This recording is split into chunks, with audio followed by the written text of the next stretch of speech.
first day back. I got a bunch of stuff we could talk about, or you can just keep sending in stupid emails. We'll read those. I like that. Patricia wrote in. Hey, Patricia. And she's referring to Brandon's Instagram page, where she says Brando showed the most skin ever in pics. This has to be when you were doing the stand. What do you call the stand up? Sup, stand up paddleboarding. Yeah. Sup. You and your tiny little short shorts. You like those? I noticed them. I remember us talking about shorts were back, and I was like, "Oh, look at Brando doing the style." Yeah. Well, they just shrunk in the dryer. So. She says, "What a treat from Brando." Kyle had a laid back, shirtless boat ride. I did. Yeah, I needed to get a sunburn. And Rob, you showed the happiest smile with your lovely wife. Thanks to all of you. That's very nice. All right, let's see. This one is from Andrew. Hi, Andrew. He says, Rob, might I request the high and coveted honor of providing the first subject of a stupid discussion of your return from vacation show? Sure, if you want to go under the premise that we've had no subject for the last 20 minutes because this whole segment has been stupid. But here's your subject. I don't think it's stupid. Great. I mean, it's a bunch of nothing, which makes it great, but it's stupid. It's a show about nothing. We were accused 20 years ago of being the Seinfeld of radio because we just talk about nothing. And just like Seinfeld, we win. Andrew says, here's the subject. Useless and stupid features on newer cars. I work as a valet, and the amount of cars I see with really stupid convenience features is astounding, like having to hold the key fob up to the start button to start the car. Jesus jumping Christ. Really? Okay. I haven't heard that one. No, me neither. Okay. I don't know the problem. Stupid convenience features in newer cars. Go. You've got 6 minutes. Paddle shifters. Pass. Yeah, paddle shifters are dumb. But What's that? That's like what they put on the Corvette instead of having a manual transmission. They're so stupid on all cars. He said, "What's the deal with these new cars? What do you guys think about that?" This is what he does, right? To him, this is a fascinating topic. Yeah. I'm a valet. Let's talk about strange convenience features in newer cars. I mean, the only thing that comes to mind, I don't think this is new. It just depends on, they start putting them in new places. Just the little beeps. I don't need to tell you I'm over the line. I don't need you to beep at me because I'm getting too close to the middle lane. Can't you turn it off? Well, I know you can because my father-in-law, he hated the backup one. He hated that, and so he disabled it, which he needed, though, because he would then run into things like our garage. Right? See, you need the beep. You should double check because you might really like the features that we have on our cars. We changed the beep to a vibrate. Oh, yeah. That's a thing? So yeah, that's a great feature. So if you get too close to anything, Oh, my. it just shakes your seat. Damn. Awesome. I drive an older truck, so I don't have all of this. However, I was driving like to and from Winters a lot, or like the Bay Area, to work with my business partner Felicia for photo shoots and stuff. Bye. And so I'll borrow my uncle's car just because I feel safer. I mean, I know my truck will make it to and from, and it'll all be fine. But I also don't know that, and my uncle's car is just more reliable. So his is newer, and it does all of the beeping and the booping, which honestly, I get so used to driving that car, and then I try to back out of my parking spot at my apartment complex, and I almost always decimate the car that's next to me because I forget You need the beep. I forget that it's not going to beep or that there's not a camera, so I'm pretty much just staring at where used to be a radio. Waiting for it Why to tell can't me. I see anything? Yeah. The one so two of them come to mind for me actually, and one of them I experienced on a rental car that we got in Hawaii, and it took me I think my wife had to dig into the glove compartment to get the manual to figure out how to turn the goddamn thing off. I understand why they have them. It's great for parents, and the car rental companies like them, but you can limit the speed that your car can go. Oh, damn. The speed limiter. Because I'm like, we get in the car, I'm like trying to go 70, it won't go over 65. That's frustrating. So that one's just stupid. But I understand the other one is not going to be a popular answer because it seems like you people just love this, and I do not. This you know what this is. I know what this is. This is the softness, the ongoing pussification of America. boy. Okay, one of the great things about living in America is being tough enough to get into your car on a sweltering hot day and waiting for the air conditioning Yeah. to kick in. Right, because you're burning all over. You don't need to have your fancy little remote start thing and get your car all heated up or cooled down. The seats, the steering wheel. Oh. It's all supposed to burn at first. I've got it.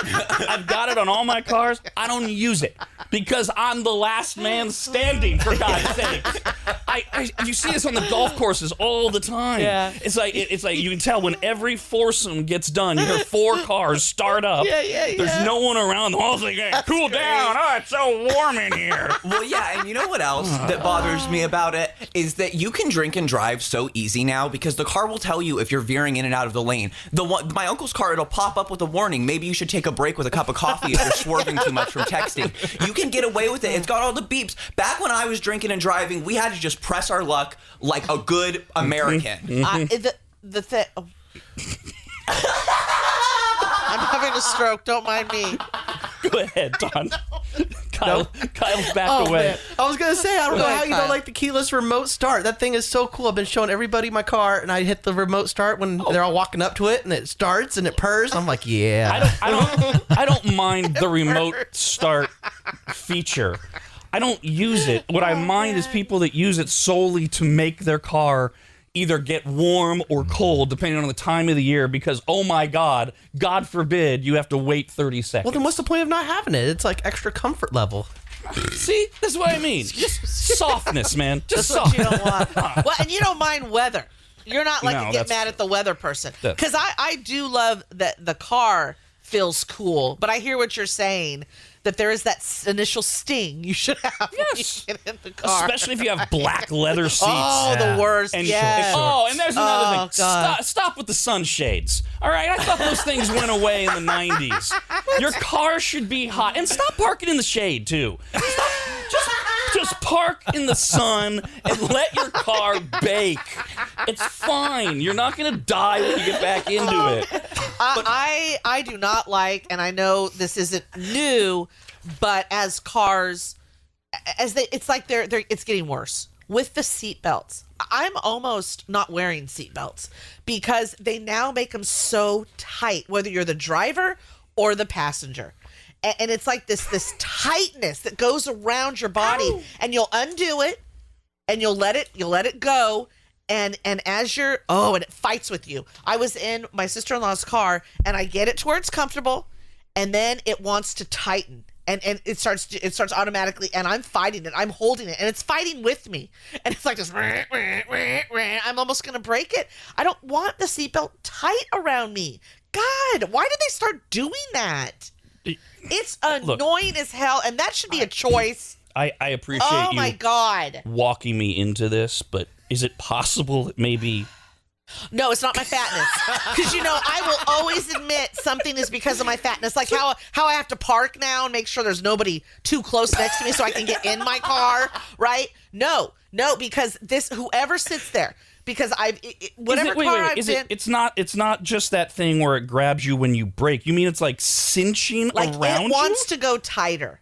And it's so annoying. I've noticed that in the newer cars, and it's getting worse because it also did it with my niece, and she's much smaller than I, right? And she's with me. She's like, I try just not even wear the damn seatbelts, and they're doing it now on the driver's side. Screw awful. that. I have not experienced that. I haven't either, but what I noticed with the new seatbelts on the cars is that, especially new ones, they flash a logo at you now. It used to be a little light when you take your seatbelt off, and it blink and make a little chime. Now it completely flashes and makes this big old like disco scene in my car, and I get scared. I'm like, what's this? Well, bust out the glow sticks and start dancing. Hello, Kevin. Go ahead.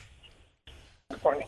Hi, everyone. Hi. Is anybody? Intelligent cruise control, where it slows you down based on the traffic in front of you. How else are you supposed to get up on their ass and come out the fast lane? Oh yeah, well, all of these features on all of these cars where they think for you. You just disable all of these things.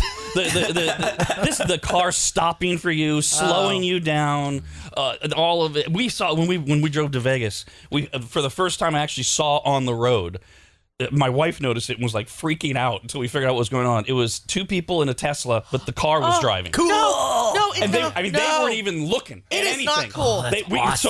So they passed, and my wife's like, "Babe, babe, they're not. What?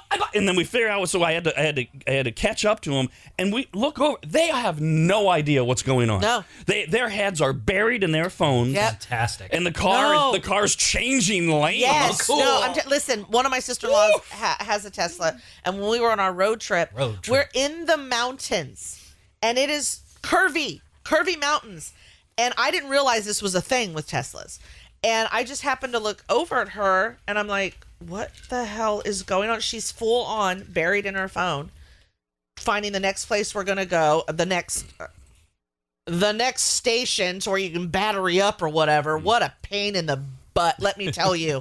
We are not set up as a society for this quite yet, because it's not just looking for the charging station, which Tesla will tell you. It's got to be the right charging station, because some of them are less powerful than others, and you may sit there for 2 hours if you want your full charge. What a no, I'm sorry. You know what? They're nice. They got great features, but for that alone, take me back to gas. Me and my other sister-in-law could not wait to get back into the rental we got that was gas. But anywho, I'm looking at her, and that's exactly it. We are going through the mountains, and this thing, it has taken the curves. It is driving for us. It's changing lanes. It's stopping. It's doing everything. It was freaky. And it was really freaky how accurate it was, because you could also watch her. You know, this one was a female. I forget her name. She named her Betsy or something. And she is hugging those curves. She's doing just fine, but I'm sorry, man. It was freaky. I think it's great because people are such terrible drivers. I could never do it. I wouldn't. I thought of you. I was like, Rob, this is fun for Rob to be able to do this. I love to drive. Yeah. Oh, drive me. All right, we got to take a break. Thank you for that wonderful opening topic, Andrew, whatever the hell your name was.